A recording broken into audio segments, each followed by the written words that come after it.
అందరికీ నమస్కారం. శ్రీ మాత్రే నమః. మీకు మీ కుటుంబ సభ్యులకి ఆ అమ్మవారి ఆశీస్సులు ఉండాలని కోరుకుంటూ ఈరోజు వీడియోలో మనం త్రినాదుల వారి వ్రత కథ గురించి తెలుసుకుందాం. కాబట్టి భక్తి శ్రద్ధలతో ఈ కథను వినండి. ఈ త్రినాదుల చరిత్రం మాటి మాటికి వినుటకు అమృతం వలె ఉండును. పూర్వం శ్రీపురం అను గ్రామంలో మధుసూదనుడను ఒక బ్రాహ్మణుడు ఉండేవాడు. అతడు మిక్కిలి దరిద్రుడగుటచే భిక్షమెత్తుకొని జీవించేవాడు. ఆ బ్రాహ్మణునకు ఒక కుమారుడు జన్మించెను. ఆ తల్లికి పాలు చాలనందున ఆ బాలుని శరీరం దినదినం కృషించుచున్నది. ఆ బాలుడు చిక్కిపోతున్నందున ఆ బ్రాహ్మణుని భార్య తన భర్తతో ఇట్లు పలికింది: అయ్యా, నేను చెప్పేడి మాట శ్రద్ధగా వినండి. మన పిల్లవాడికి పాలు నిమిత్తం పాలుగల ఆవునొకటి తీసుకొని రండి అని చెప్పగా, ఆ మాట విని భర్త ఏమంటున్నాడంటే, ఓసి, నీకు వెర్రి పట్టిందా? మనం చూడగా కడు బీదవారం. పాలు ఇచ్చే ఆవు ఎలాగ దొరుకుతుంది? ధనరత్నములు మన వద్ద లేవు. నేను లోకంలో ఏ విధంగా గణ్యత పొందుతాను? ఎవరికైతే ధన సంపదలు కలిగి ఉండునో వారికే లోకమంతా మర్యాదలు చేస్తుంది. అట్టి వారికే లోకమంతా భయపడతారు. మన వంటి బీదవారిని ఎవరు అడుగుతారు అని బ్రాహ్మణుడు చెప్పాడు. ఆ మాటలు విన్న భార్య ఎంతో దుఃఖిస్తూ, ఓ బ్రహ్మదేవుడా, నీవు మా వంటి బీదవారింట్లో ఈ బిడ్డను ఎందుకు పుట్టించావు స్వామి? ఏమి తిని ఈ బిడ్డ బ్రతుకుతాడు? ఈ శిశు హత్య నాకు చుట్టుకుంటుంది అని దుఃఖిస్తుండగా, పిల్లవాని ఘోష చూసి ఏమీ తోచక ఆ బ్రాహ్మణుడు చింతాక్రాంతుడై విచారించి తన ఇంటిలో ఉండిన కమండలం వగేరా చిల్లర సామానులు సంతలో అమ్మి ఆ వచ్చిన సొమ్ము 5 రూపాయలు జాగ్రత్తగా పట్టుకొని వెళ్ళి భార్య చేతికి ఇవ్వగా, ఆమె ఆ సొమ్మును చూసి సంతోషించి తన భర్తతో ఇలా అంటుంది: అయ్యా, ఈ సొమ్మును తీసుకువెళ్ళి పాలు ఇచ్చే ఆవునొకటి తీసుకొని రండి అని చెప్తుంది. అట్లు భార్య చెప్పిన మాటల ప్రకారం బ్రాహ్మణుడు ఆ రూపాయలు పట్టుకొని గ్రామం గ్రామం తిరుగుతాడు. ఇట్లు తిరుగుతుండగా పెద్ద భాగవంతుడగు షావుకారు ఉండే గ్రామంనకు వెళ్తాడు. ధనధాన్యాలు పరిపూర్ణమైన కుబేరునితో ఆ షావుకారు సరి సమానంగా ఉన్నాడు. అతని ఆవులన్నీ పాలతో నిండి ఉన్నవి. దైవ ఘటన మాత్రం మరో విధంగా ఉంది. తన ఆవులలో బోధ అనే ఆవు ఉండెను. అది మిగులు దుష్టబుద్ధి కలది. బయటకు మేతకు వెళ్తే పరుల వ్యవసాయంలో చొరబడి తినివేస్తుంది. ఒక రోజున షావుకారు చూస్తుండగానే పేదవాడి పొలంలోకి చొరబడి పండిన పంటను తినివేస్తుంది. అది చూసి షావుకారు అతి కోపంతో ఏమనుచున్నాడంటే, ఇక దీని ముఖం చూడకూడదు. ఆవును ఇప్పుడే అమ్మివేస్తాను. ఇది 50 రూపాయల ఆవు అయినప్పటికీ నాకు అభ్యంతరం లేదు. కాబట్టి ఇప్పుడు బేరం వచ్చినచో 5 రూపాయలకే ఇచ్చివేస్తాను అనేసరికి మధుసూదనుడు ఆ మాటలు విని షావుకారుతో ఇట్లు పలికాడు: షావుకారు, వినండి. 50 రూపాయల ఖరీదు గల ఆవు అయినప్పటికీ మీకు అభ్యంతరం లేదు కాబట్టి ఆ 5 రూపాయలు నేనే ఇస్తాను. ఆవు దూడ రెండింటిని నాకు ఇప్పించండి అని అనగానే, ఓ బ్రాహ్మణుడా, నీకు వెర్రి పట్టిందా అని షావుకారు అనెను. అంతలో బ్రాహ్మణుడు, మీరు షావుకారులు అయి ఉన్నారు. మీ మాట మీరు నిలుపుకోండి. మాట తప్పితే మీరు అసత్యవంతులవుతారు అని అన్నాడు. ఆ బ్రాహ్మణుడు అన్న మాటలు షావుకారు విని తన మదిలో విచారించి, తెలియక అనివేసినాను. ఈ బ్రాహ్మణుడు ఎక్కడి నుండి వింటున్నాడో? ఈ ఆవును అతనికి ఇవ్వకపోతే నాకు అసత్యం ప్రాప్తిస్తుంది అని బ్రాహ్మణుని చూసి చేయి చాచాడు. వెంటనే సొమ్ము పుచ్చుకొని ఆవును దూడను బ్రాహ్మణుడు షావుకారికి ఇచ్చివేశాను. ఆ ఆవును చూడగానే బ్రాహ్మణ స్త్రీ చంద్రుని చూసిన కలువ వలె సంతోషపడింది. వెంటనే పాలు పితికి కుమారునికి పోసి ఆనందం పొందింది. ఇట్లు కొన్ని దినాలు గడిచాయి. తర్వాత ఆవు ఎటుపోయిందో కనిపించలేదు. పొద్దుపోయేటి వేలైంది. ఆవు రాకపోవడం చూసి బ్రాహ్మణుడు వెతకబోయినాడు. వీధుల్లోనూ సమీపంలో ఉన్న వ్యవసాయ భూముల్లోనూ చూశాడు. ఆవు కనిపించలేదు. తెల్లవారగానే నిద్ర మేల్కొని ఆవును వెతుకుటకై బయలుదేరి కొంత దూరం నడిచి వెళ్ళి తోటలో ఒక చెట్టు చూశాడు. అది గొప్ప మర్రి చెట్టు. పైన 3 మనుషులు కూర్చొని ఉన్నారు. వారు వరుసగా బ్రహ్మ, విష్ణు, మహేశ్వరులు. వారే త్రిమూర్తులు. అటువంటి చెట్టు కింద బ్రాహ్మణుడు కూర్చొని ఆయాసం తీర్చుకొని లేచిపోవుచుండగా త్రిమూర్తులు బ్రాహ్మణునితో, ఓ విప్రుడా, నీ మనసుకు ఎందుచేత దుఃఖం కలిగింది? నీవు ఎక్కడికి వెళ్తున్నావు? ఆ సంగతి మాతో చెప్పు అని అనగా, బ్రాహ్మణుడు చేతులు జోడించి, అయ్యా, నేను కడు బీదవాడను, భిక్షమెత్తుకొని బ్రతికేవాడను. నాకు ఒక ఆవు ఉంది, అది కనిపించట్లేదు. ఈ దినం శ్రీపురం సంత అవుతున్నది. ఆ సంతకు వెళ్ళి వెతుకుతాను. ఎవరైనా దొంగలించి తీసుకొని పోయినట్లయితే ఆ సంతలోనే అమ్ముతారు కదా త్రినాథ స్వాములారా, ఈ ఉద్దేశంతోనే నేను వెతుకుతుంటూ వెళుతున్నాను అని తన సంగతి చెప్పాడు.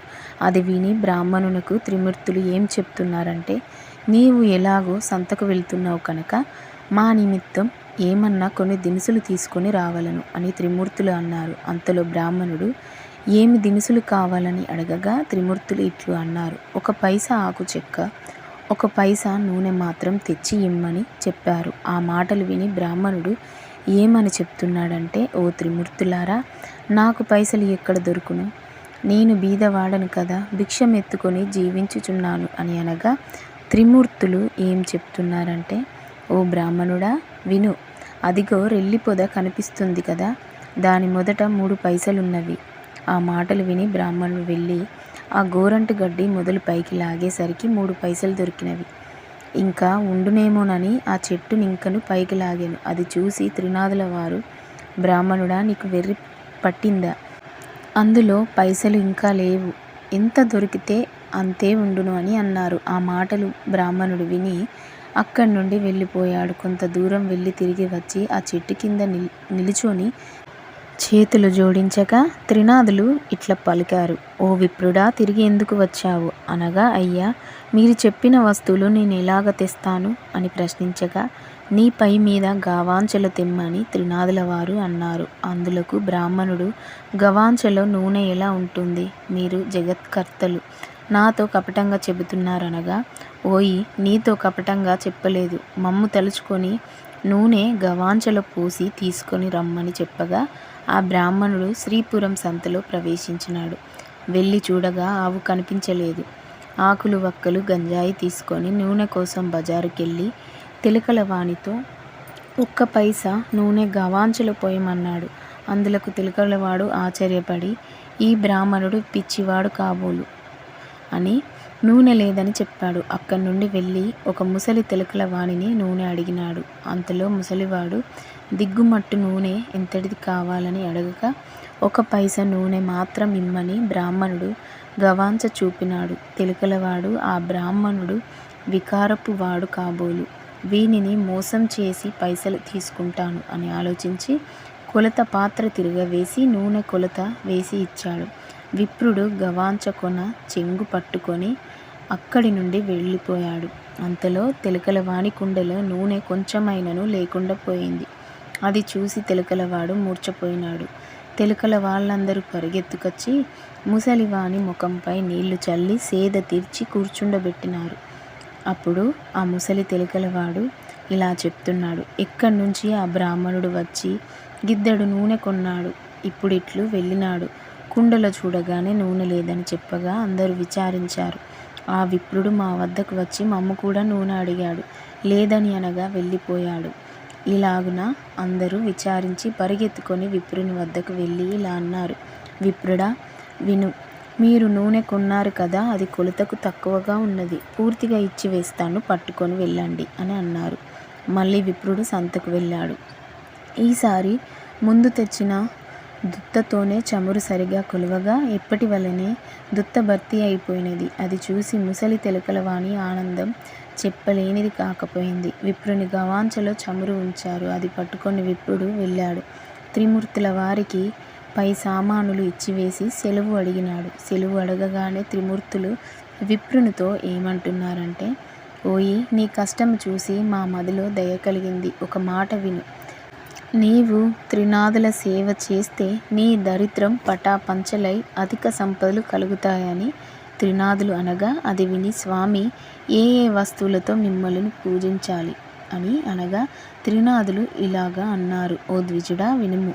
మా పూజకు అధిక ద్రవ్యం అక్కర్లేదు, కొంచెంతోనే తృప్తి పొందుతాము. ఇప్పుడు నీవు తెచ్చిన 3 పైసల సామాగ్రి చాలు. త్రిమూర్తుల పూజ ద్రవ్యములు ఇంతే, మాకు వీటితోనే మేలు చేయుము. 3 మట్టి చిలములయందు గంజాయి నలిపి అందులో నిప్పుతో ధూపం వేయవలెను. దీప ప్రమిదలు 3 చేసి అందులో చమురు వేసి వత్తులు వేసి ఆకు చెక్కలు జాగ్రత్తగా చేసి ఉంచి, రాత్రి తొలిజాములో నీ ఇంటిలోనికి నీ స్నేహితులను పిలిచి పూజ ద్రవ్యములు తెచ్చి అక్కడ ఉంచి సకల పదార్థములను స్వాములకు సమర్పించవలను. అలాగా చేస్తే సకల పాపములు నివారించును. అది విని ద్విజుడు పూజ చేయుటకు ఉపక్రమించెను. చెట్టు మొదటనే పూజ ఆరంభించి గంజాయి ముందు తయారుపరిచాడు. అప్పుడు త్రిమూర్తులు నీ గవాంచ చెంగు చీరి వత్తులు చేయమనగా ద్విజుడు చెప్తున్నాడు, నేను బీద బ్రాహ్మణుడు, భిక్షమెత్తుకొని దినమును గడుపుకొని కుటుంబ పోషణ చేసుకుంటున్నాను. అన్న వస్త్రములకు బహు కష్టపడుతున్నాను. దీపం ముట్టించుటకు అగ్గి లేదు. నా గవాంచ వత్తులకు ప్రాప్తమైనది. నా ఆవు దొంగల పాలైనది. నా కుటుంబం ఉపవాసంతో ఎదురు చూస్తుంటారు. ఏ బుద్ధితో పూజ చేస్తాను అని ఏవగించుకొని ద్విజుడు కూర్చున్నాడు. అది చూసి త్రిమూర్తులు, ఓ ద్విజుడా, మదిలో చింతపడకు. నీ ఆవులు దూడ దొరుకుతాయి. నీవు నీ కుటుంబం సుఖంగా ఉంటారు. వస్త్రములు కూడా దొరుకుతాయి అని చెప్పినారు. అంతలో బ్రాహ్మణుడు చేతులు జోడించి, స్వాములారా, అటువంటి భాగ్యం నాకెప్పుడు కలుగుతుందో అప్పుడు 5 మేళాలు స్వామివారికి ఇస్తాను. ఈ మాట సత్యమని చెప్పినాడు. దీపం వెలిగించుటకు అగ్గి లేదే, నేను ఏమి చేయగలను అనగా త్రిమూర్తులు చెప్తున్నారు, ఓ బ్రాహ్మణుడా, నీ 2 నేత్రములు మూసుకో. వెంటనే బ్రాహ్మణుడు నేత్రములు మూసుకోగా అకస్మాత్తుగా దీపం వెలిగింది. అది చూసి బ్రాహ్మణుడు ఆనందించి స్వామికి మేళ సమర్పించాడు. మేళ ఇచ్చివేసి ఆనందంతో బ్రాహ్మణుడు చేతులు జోడించి సాష్టాంగ నమస్కారం ఆచరించాడు. త్రిమూర్తుల వద్ద సెలవు పొంది కొంచెం దూరం నడిచి వెళ్ళుచుండగా త్రోవలో ఆవు దూడను చూసి సంతోషించి, త్రినాదుల వారు నాయందు దయ ఉంచి ఆవును దూడను తెచ్చి ఇచ్చినారు. వారి పూజ బాగుగా చేసినాను అని భావించుకొని ఆవును దూడను తోలుకొని పోయి ఇంటికి చేరినాడు. చూడగా తన ఇంటిలో సిరి సంపదలు పరిపూర్ణంగా ఉన్నవి. అది చూసి అధికముగా సంతోష పొంది కడు శ్రద్ధతో పూజను అర్పించాడు. చేయవలసిన కార్యక్రమాలు అందరికీ విశదముగా తెలియపరిచాడు. తన స్నేహితులను రప్పించి వెనుకటి వలనే మేళ సమర్పించాడు. మేళ చేయు పద్ధతిని అందరికీ చెప్పగా అంతా ఒప్పుకున్నారు. ఆ రాజ్యంలో ఉన్న ప్రజలందరూ త్రినాద పూజ చేశారు. అందరి ఇంట్లయందు సుఖ సంతోషంలో నిండెను. దానివల్ల షావుకారులందరూ వ్యాపారములు మూసివేసినారు. అందరూ ఆ దేశపు రాజు వద్దకు వెళ్ళి ఫిర్యాదు చేశారు. వారిని చూసి రాజు, మీరందరూ ఎందుకు వచ్చినారు అని అడగగా, అయ్యా, మా ఫిర్యాదు మీరు వినవలను. మధుసూదనుడనే పేద బ్రాహ్మణుడు ఒకడు భిక్షమెత్తుకొని జీవించేవాడు. శ్రీపురం వెళ్ళి వచ్చి త్రినాద మేళను ఆచరించినాడు. త్రినాదులు ఏ దేవతలో వారిని ఆ బ్రాహ్మణుడు పూజించగానే సకల సంపదలు అతనికి కలిగినవి. ఊరిలోనున్న రైతులు 50 మంది త్రినాదుల మేళ చేసినారు. గుడ్డివారు, కుంటివారు అందరూ కూడా ఈ మేళ చేసినారు. అందరూ మోక్షం పొందినారు. ధనధాన్యాలు కలిగి కుబేరునితో సమానమైపోయినారు. మా వ్యాపారములు పోయినవి. మా క్రయ విక్రయములు ఎలాగ జరుగుతాయి అని చెప్పగా రాజు ఆ మాటలు విని చాలా కోపం తెచ్చుకొని సకల జనులను పిలిపించి కోపంతో ఇట్లు అన్నాడు, త్రినాదులు అనే దేవతలు ఏ దేవతలు? వారిని మీరు ఎందుకు పూజిస్తున్నారు? నేను చెప్పుచున్నాను వినండి. ఆ పూజ మీరు చేయకూడదు. అట్లు ఎవరు పూజ చేస్తారో వారికి 500 రూపాయల జరిమానా ఇచ్చి 6 మాసములు ఖైదీలో ఉండవలసిందని అనగా, అటుల కాని ఎడల శూలం వేయబడునని రాజుగారు ప్రజలందరికీ తాకీదు ఇచ్చి పంపినారు. ఈ సంగతి త్రినాదుల వారికి తెలిసి ఆ రాజునకు దండన విధించినారు. దాని ఫలితంగా రాజకుమారుడు చనిపోయినాడు. నగరంలో ఏడుపు ఘోష వినిపిస్తున్నది. ప్రజలందరూ రాజు వద్దకు పరిగెత్తినారు. రాజు దైవకృప తప్పడం వలన తన కుమారుడు చనిపోయినాడని అనుకుంటున్నారు. కుమారుని ముఖం చూస్తూ రాజు ఏడుస్తున్నాడు. తల్లి, బంధువులు మొదలగు వారంతా దుఃఖిస్తున్నారు. దహనం చేయుటకు స్వర్ణభద్ర నది తీరం వద్దకు ఆ శవంని ఉంచినారు. త్రినాదులకు దయ కలిగింది. రాజకుమారుని బ్రతికించి వెళ్దుమా, మనకు పేరు ప్రఖ్యాతలు కలుగును అని బాగుగా ఆలోచించి బ్రాహ్మణ రూపంలో ఆ శ్మశానంకు వచ్చారు. రాజుని వారి సమూహంను చూసి, మీరందరూ ఈ నది తీరంనకు ఎందులకు వచ్చినారు? ఇలా విచారంగా ఎందుకు కూర్చున్నారు? ఈ పిల్లవాడు ఎందుకు పడుకొని ఉన్నాడు? ఇతని శరీరంలో చల్లదనం కలదే అని అడగగా, అందరూ త్రిమూర్తులతో ఇలా అన్నారు. మీతో ఏం చెప్పగలం? రాజకుమారుడు చనిపోయినాడు. ఆ రాజేమి దోషం చేసినాడో కానీ ఇతడు చనిపోయినాడు అనగా, ఈ కుర్రవాడు చనిపోలేదు. త్రినాదుల వారికి రాజు అపరాధం చేసినందున ఈ చావు కలిగింది. ఇప్పుడు మీరందరూ త్రినాదులను భజించితే ఈ బాలుడు లేచి కూర్చుంటాడు. మా మేల చేయుటకు రాజు ఒప్పుకున్నట్లయితే ఈ రాజకుమారుడు బ్రతకగలడని చెప్పి త్రినాదమూర్తులు అదృశ్యులైనారు. అందరూ వారి మాటలు విని త్రినాద స్వాముల పేరు ఆ రాజ తనయుని చెవిలో చెప్పినారు. 7 మేళలు చేయుటకు ఒప్పుకున్నారు. అలా ఒప్పుకోగానే రాజకుమారుడు లేచి కూర్చున్నాడు. అది చూసి అందరూ సంతోషం పొందినారు. అప్పుడు త్రిమూర్తుల పేరు మాటి మాటికి స్మరించారు. అందరి నోటి నుండి వెలువడిన పలుకులు సముద్ర గర్జన వలె వినిపించినవి. అటువంటి సమయాన ఒక వర్తకుడు ఆ ఊరి మీదుగా తన ఓడలో విదేశంనకు సరుకులు తీసుకొని వెళుతున్నాడు. ఆ ఓడను నడిపించుకొని స్వర్ణభద్ర నది తీరంన ప్రవేశించాడు. ఘోష చేసిన స్థలం దగ్గరికి వెళ్ళాడు. వారిని చూసి, జనులారా, త్రినాదుల పేర్లు ఏమి పేర్లు? మీరు ఎందుకు స్మరిస్తున్నారు? వినడానికి శ్రద్ధగా ఉంది అనగా, రాజుగారి మనుషులు ఇట్లా అన్నారు. ఓ వర్తకుడా, వినుము. బ్రహ్మ, విష్ణు, మహేశ్వరులు అనేవారు త్రినాద స్వాములు. అటువంటి ప్రభువులను మా రాజుగారు మన్నించినందున అపరాధుడైనాడు. ఆ అపరాధం వలన ఈ రాజకుమారుడు చనిపోవుటచే ఇతనిని మేము తీసుకొని వచ్చి అగ్ని సంస్కారం చేయుటకు కూర్చొని ఉన్నాము. ఇది చూసి ప్రభువులకు దయ కలిగింది. వచ్చి వీరిని బ్రతికించారు. అందుకు 7 మేళలు చేయుటకు ఒప్పుకున్నాము. వెంటనే రాజకుమారుడు బ్రతికి కూర్చున్నాడు. ఈ విధంగా వారు చెప్పగా విని షావుకారు మదిలో సంతోషించి, అటువంటి ప్రభువులు ఎక్కడున్నారు? చనిపోయిన రాకుమారుడు బ్రతికి కూర్చుండెను. నా ఓడలు ఒడ్డున ఆనుకొని ఉన్నవి.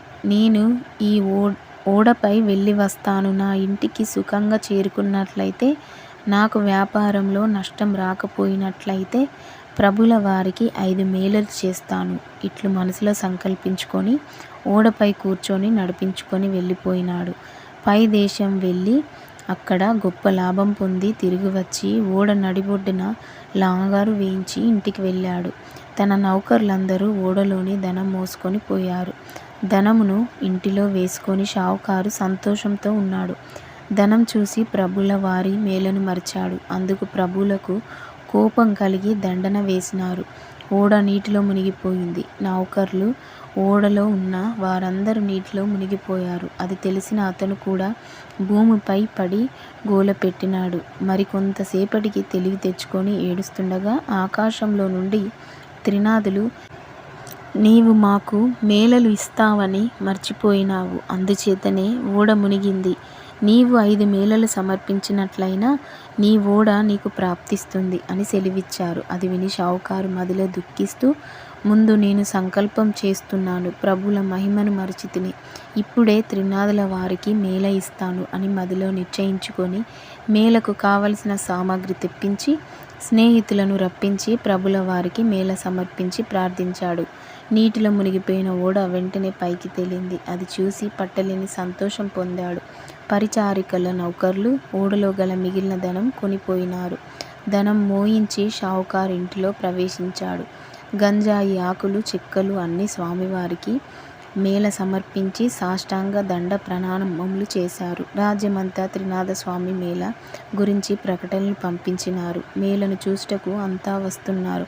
ఇట్టి స్థితిలో గుడ్డివాడొకడు తోవను పోయే వారితో ఉన్న, మీరెవరు? మీ పేరేమిటి? మీరెక్కడికి వెళ్తున్నారు అని అడిగాడు. వారు మేళ చూచుటకు అన్నారు. అది విని గుడ్డివాడు, నాకు కండ్లు కానరావు, మీరందరూ నేత్రములతో చూస్తారు, నేను దేనితో చూస్తాను అని అనగా, గుడ్డివాడ, త్రినాథ స్వామి వారిని భజింపుము. నీ కనులు బాగా కనబడును, ప్రభుల వారి మహిమ చూడవచ్చునని చెప్పి వారంతా మేళ వద్దకు ప్రవేశించారు. గుడ్డివాడు ఆ తోవలో కూర్చొని స్వామివారి భజన చేస్తుండగా కొంచెం కన్నులు కనిపించాయి. అప్పుడు గుడ్డివాడు కొంత దూరం పోయినాడు. దారిలో ఒక సొట్టవాడు కూర్చొని ఉన్నాడు. వాడిని చూసి, నీవు గుడ్డివాడవు, ఇంత కష్టంతో ఎక్కడికి వెళ్తున్నావు అని అడిగినాడు.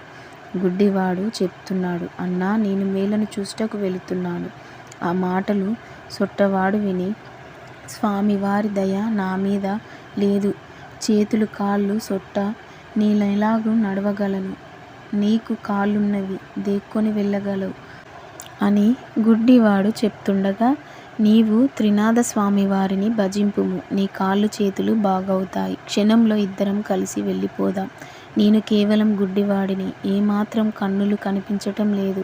త్రినాథ స్వామివారిని భజించాను కనుక కొంచెం కనిపిస్తుంది. అందుచే నీవు కూడా స్వామివారిని భజించినట్లయితే నీ బాధలు నివారణ చేస్తారు అని చెప్పగా సొట్టవాడు త్రినాథ త్రినాథ అని భజించాడు. అప్పుడు గుడ్డివాడు, నీకు కాళ్ళున్నవి, నడవగలవు, నేనెలాగు నడవగలను, నన్ను నీ భుజం మీద కూర్చోబెట్టుకొనినా నెమ్మదిగా నడిచి వెళ్ళి నేను త్రోవ చూపుతుంటాను, నిశ్చితంగా ఇద్దరం మేలకు చేరుకుందాం అని సొట్టవాడు చెప్పాడు. అతని మాటలు విని గుడ్డివాడు సొట్టవానిని భుజంపై కూర్చోబెట్టుకొని మెల్లగా నడుస్తూ పోతున్నాడు. నేస్తం, నా నేత్రాలు నిర్మలంగా కనిపిస్తున్నాయి అనగా సొట్టవాడు, అయ్యో, ఇప్పుడు నడిచిపోగలను. ఈ విధంగా గుడ్డివాడు సొట్టవాడు కలిసి త్రినాథ స్వామి మేళ దగ్గరకు ప్రవేశించినారు. ఆ మేళ జరుగు స్థలమునకు నిత్యం ఒక వైష్ణవుడు వస్తూ ఉండేవాడు. అతడు త్రినాథ మేళ చెల్లకుండా ఇంటికి ఎప్పుడు వెళ్ళిపోతూ ఉంటాడు. అతన్ని ఈ పొద్దు మన స్థానమందు కూర్చుండబెట్టవద్దు అని అనుకొని మేళ చేయు వారంతా వైష్ణవుడు రాగానే చూసి, మేళ చెల్లించకుండా నీవు వెళ్తున్నావు కాబట్టి నిన్ను మేళ వద్దకు రాకుండా ఆపు చేయడమైనది అని చెప్పగా వైష్ణవుడు ఏమీ అనకుండా, నాయనలారా, అపరాధం క్షమించండి, ఇక నుండి మేళ కాకుండా వెళ్ళను. నేను నికరముగా చెప్తున్నాను, నా గురువు ఇక్కడికి వచ్చినా సరే విడిచి వెళ్ళను. దైవయోగమున ఆ క్షణమే గురువు వచ్చి వైష్ణవుని ఇంటిలోనికి వెళ్ళినాడు. నా శిష్యుడు ఎక్కడికి వెళ్ళినాడు, ఈ దినం కనిపించటం లేదే అని వైష్ణవుని గురించి అతని తల్లిని అడిగినాడు. అప్పుడు అతనితో ఇలాగు చెప్పింది, నా కుమారుడు మేళ వద్దకు వెళ్ళినాడు. గురువు మేళ ఎవరిదని అడిగాడు. అందులకు ఆ ముసలావిడ, అది త్రినాథుల మేళ అని చెప్పింది. ఆ మాటలు విని గురువు అక్కడికి వెళ్ళి చూడగా అంతా స్వామివారిని భక్తి శ్రద్ధలతో పూజ చేస్తున్నారు. అది చూసి గురువుకి కోపం వచ్చి బాగా తిట్టి మేళ స్థలంను సామాగ్రిని కాలితో తన్నివేశాడు. తర్వాత వైష్ణవుని పట్టుకొని బరబర లాక్కుపోయాడు. కొంత దూరం వెళ్ళేసరికి బోరున వర్షం కురిసింది. కటిక చీకటి కావడం వల్ల త్రోవ కనిపించడం లేదు. గురు శిష్యులు చెల్లా చెదురై అతి కష్టం మీద గురువువారింటికి చేరుకున్నారు. గురువు ఇంటిలో చూడగా అతని తల్లి గడప వద్ద కూర్చొని ఏడుస్తున్నది. గురువు ఆశ్చర్యపడి లోనికి పోతుండగా అతని భార్య కుమారుడు చనిపోయి ఉన్నారు. వారిని చూసి గురువు మూర్ఛబోయినాడు. శిశువును పట్టుకొని లేపి కూర్చుండబెట్టి ముఖంపై నీళ్లు చల్లి, అయ్యా, తమరు త్రినాథ స్వామి వారికి అపరాధం చేశారు, త్రినాథ మేళను పాడు చేశారు, అందుకే మీకు ప్రతిఫలం. మీరు నిష్ఠతో స్వామివారి మేళను చేసిన ఎడల మీ భార్య కుమారులు బ్రతుకుతారు అని శిష్యుడనగా ఆ మాటలు విని గురువు 5 మేళలు ఇచ్చుటకు ఒప్పుకున్నాడు. వెంటనే భార్య కుమారులు లేచి కూర్చున్నారు. త్రినాథ మేళ పాడు చేసినందుకు తగిన శిక్ష దొరికింది. నేను మూర్ఖుడను, అపరాధం చేశాను, ప్రభుల వారి మహిమ తెలుసుకోలేకపోయానని ప్రభుల వారిని క్షమాపణ వేడి మేళకు కావలసిన పదార్థములు యావత్తు తెప్పించి అందరితో కలిసి మేళ సమర్పించాడు. నూనె కాండం చెల్లినది. ప్రభుల వారి పూజ కావచ్చినది. ఆకులు చిక్కలు గంజాయిని అందరూ పంచుకొని సేవించి సుఖం అనుభవించారు. ఈ చరిత్ర ఎవరు వింటారో వారికి కుష్టి వ్యాధి, గుడ్డితనం కూడా పోయి తరిస్తారు. పుత్రులు లేని స్త్రీ నిర్మలంగా వింటే పుత్రులు పుడతారు. ఎవరైనా కొంటెగా హాస్యం చెప్పిన ఎడల నడ్డితనం, గుడ్డితనం కలుగుతుంది. 3 త్రిమూర్తులను 3 స్థలంలో ఉంచి ముందు విష్ణువును పూజించవలను. చందనం పువ్వులను తెచ్చి త్రిమూర్తులకు వేరువేరుగా పూజించవలను. నైవేద్యం సమర్పించి గంజాయిలో అగ్నిని చేయవలను. తాంబూలము 3 భాగములుగా చేసి ఉంచవలను. త్రిమూర్తుల వారి ఎడమ భాగమున వినాయకుణ్ణి ఉంచవలను. 3 దీపములు వెలిగించి ఓ త్రినాథ స్వాములారా దయచేయండి అని అనవలను. అంతా సమర్పించి త్రినాథ స్వామివారి పాదములపై పడవలను. అందరూ నిర్మలమైన మనసుతో కూర్చొని కథ వినవలను. ప్రసాదం అందరూ పంచుకొని సేవించవలను. ఈ విధంగా త్రినాథులను పూజించి తరించండి అని ఈ కథను సీతాదాసు చెప్పి ఉన్నారు. శ్రీ త్రినాథుల వారి చరిత్ర సమాప్తం. ఎవరైతే భక్తి శ్రద్ధలతో ఈ కథ వింటారో వారికి ఆ త్రిమూర్తుల అనుగ్రహం తప్పకుండా కలుగుతుంది.